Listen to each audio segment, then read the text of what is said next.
Hello friends, this is Sangam Fodi and welcome back to my channel Pharmacy Trick. Friends, in this video I'm going to talk about 4-COX tablet. So friends, without wasting any more time, we should start the video.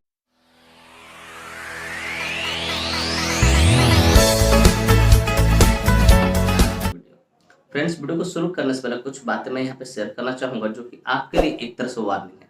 Friends, यह video सिर्फ जानकारी के उद्देश्य से बनाया है। इस video को देखने के बाद कोई भी मेडिसिन आप खुद से इस्तेमाल ना करें, कतई सेल्फ मेडिकेशन ना करें। Friends, actually I don't support self-medication at all. So before taking or using any medicine, you must consult your doctor. ये कोई भी दवा इस्तेमाल करने से पहले आप अपने डॉक्टर से जरूर कंसल्ट कर लें। तो फ्रेंड्स, चलिए वीडियो की शुरुआत करते हैं। फ्रेंड्स, आज का हमारा टॉपिक है 4-COX टैबलेट। 4-COX 150 भी लोग बोलते हैं या 4-COX 150 भी लोग बोलते हैं, ठीक है।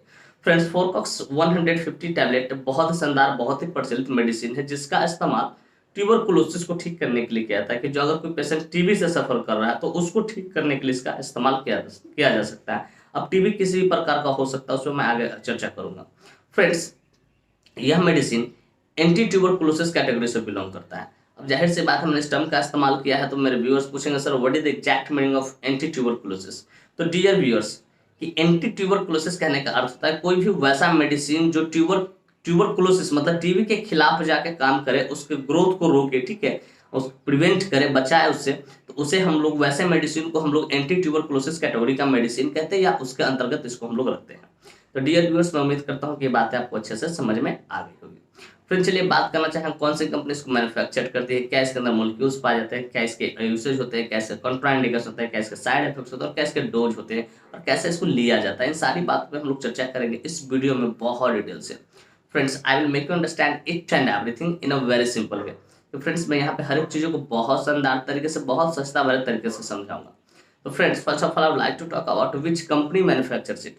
तो फ्रेंड्स, सबसे पहले हम लोग ये बात करना चाहेंगे ये जो मेडिसिन है उसको कौन कंपनी द्वारा मैन्युफैक्चर किया था, कौन ऐसा फार्मास्यूटिकल इंडस्ट्री कंपनी है जो इसे मैन्युफैक्चर करती है, बनाती है। तो फ्रेंड्स, इस मेडिसिन को मैक्लियोड्स फार्मास्यूटिकल इंडस्ट्री द्वारा मैन्युफैक्चर किया था, जो कि काफी प्रसिद्ध फार्मास्यूटिकल इंडस्ट्री है। आपने नाम सुना होगा डेफकोट 6 mg का, ठीक है, उसको भी मैक्लियोड्स फार्मास्यूटिकल इंडस्ट्री द्वारा ही मैन्युफैक्चर किया था। काफी प्रसिद्ध फार्मास्यूटिकल इंडस्ट्री है। Friends, this medicine is basically manufactured by Macleods pharmaceutical industry. Friends, इसके एक स्ट्रिप में 6 टैबलेट्स आते हैं। कितने? 6 टैबलेट्स आते हैं, जिसकी कीमत मार्केट में लगभग 50 से लेकर 60 रुपए के आसपास होती है और उतने में अवेलेबल हो जाती है। फ्रेंड्स, मैं एस्टिमेटेड प्राइस बता रहा हूँ, एग्जैक्ट प्राइस नहीं बता रहा, वो आप अपना खुद देख लेना।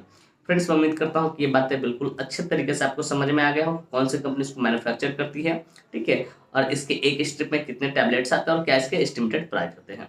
फ्रेंड्स, चलिए अब नेक्स्ट हम लोग बात करना चाहेंगे which molecule is basically found in this medicine.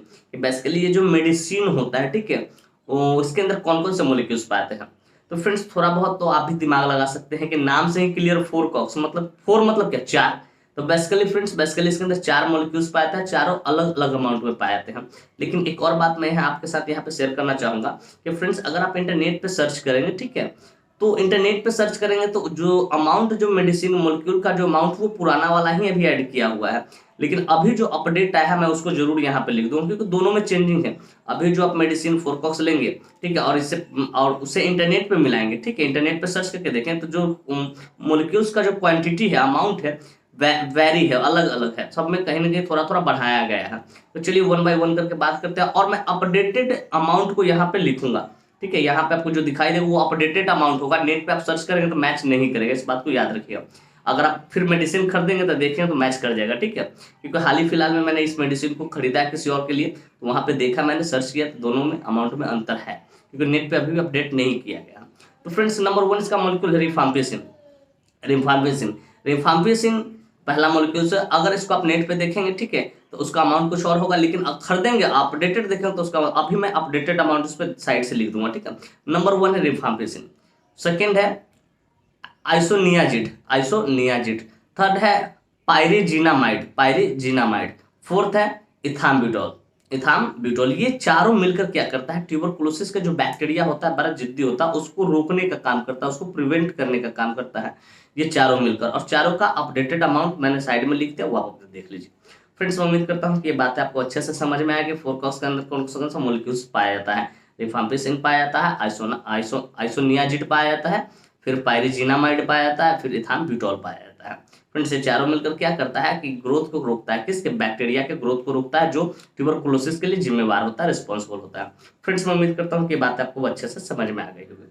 Friends चलिए बात करना चाहेंगे इसकी यूसेज के बारे में कि कहाँ कहाँ इसका इस्तेमाल किया जाता है, कि ये जो बेसिकली जो मेडिसिन होता है इसका कहाँ इस्तेमाल किया जाता है। तो फ्रेंड्स बेसिकली इसका इस्तेमाल treatment of tuberculosis, number 1 he usage है जो कि है ट्रीटमेंट ऑफ ट्यूबरकुलोसिस। इसका इस्तेमाल ट्यूबरकुलोसिस को ठीक करने के लिए कहता है कि ट्यूबरकुलोसिस वो किसी प्रकार का हो सकता है, वो बोन टीबी हो सकता है, चेस्ट का टीबी हो सकता है, ठीक है, किसी प्रकार का टीबी हो, ठीक है, तो उसको ठीक करने के लिए इस मेडिसिन का इस्तेमाल किया जाता है। लेकिन यह जो मेडिसिन होता है डोज सबका अलग अलग चलता है, ठीक है, क्योंकि टीबी किसी प्रकार का टीबी हो, चाहे वो चेस्ट टीबी हो, चाहे बोन टीबी हो, चाहे किसी प्रकार का टीबी हो, ठीक है, 9 महीने का एटलीस्ट डोज चलता है। तो सबका डोज ड्यूरेशन डिसाइड होता है कि इसके बाद कौन सा मेडिसिन चलेगा, उस पर मैं कभी अलग से चर्चा कर दूंगा।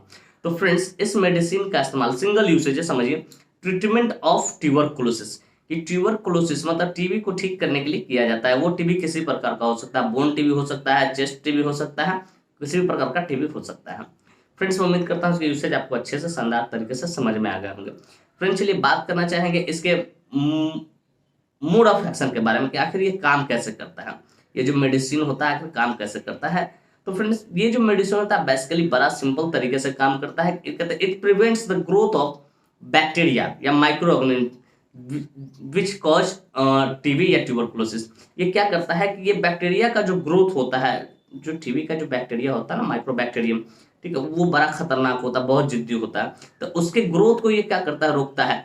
लेकिन इतना जिद्दी होता है कि एक दिन भी अगर आपका डोज मिस हो गया तो ये फिर से शुरू हो जाएगा, इस डोज को आपको फिर से शुरू करना था। इसलिए जब भी आप टीबी का मेडिसिन कोई भी लेता है पेशेंट, तो उसको एकदम 110% कहिए कि इसको मेडिसिन को एक दिन भी बीच नहीं करना है, इस बात को याद रखने के लिए जरूर कहिए।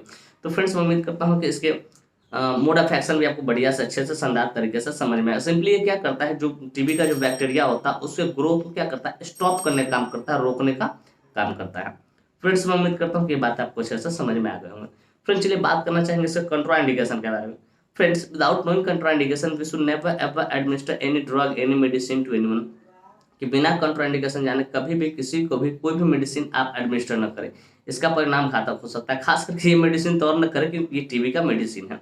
फ्रेंड्स इसका नंबर 1 कंट्राइंडिकेशन है प्रेग्नेंट लेडी।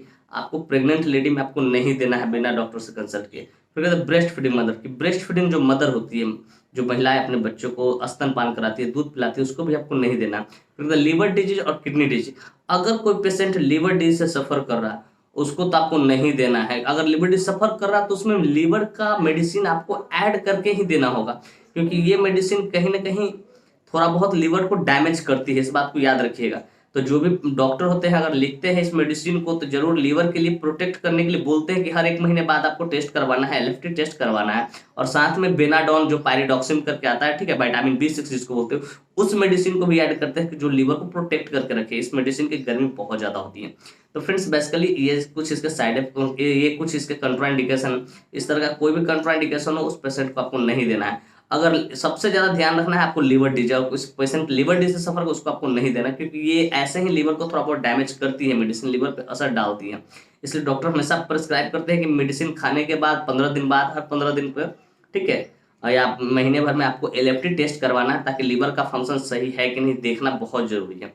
तो फ्रेंड्स मैं उम्मीद करता हूँ कि कंट्राइंडिकेशन भी आपको बढ़िया से अच्छे से शानदार तरीके से समझ में आ गए होंगे। फ्रेंड्स चलिए बात करना चाहेंगे साइड इफेक्ट्स के बारे में। फ्रेंड्स बेसिकली हर मेडिसिन का एलोपैथी में कुछ ना कुछ साइड इफेक्ट होता है, ठीक उसी प्रकार इसका भी साइड इफेक्ट जो कि इस प्रकार है। नंबर 1 है नोजिया, हो सके आपका जी मिचलाएगा। फिर कहते हैं वॉमिटिंग, आपको उल्टी करने का मन करेगा, नोजिया वॉमिटिंग।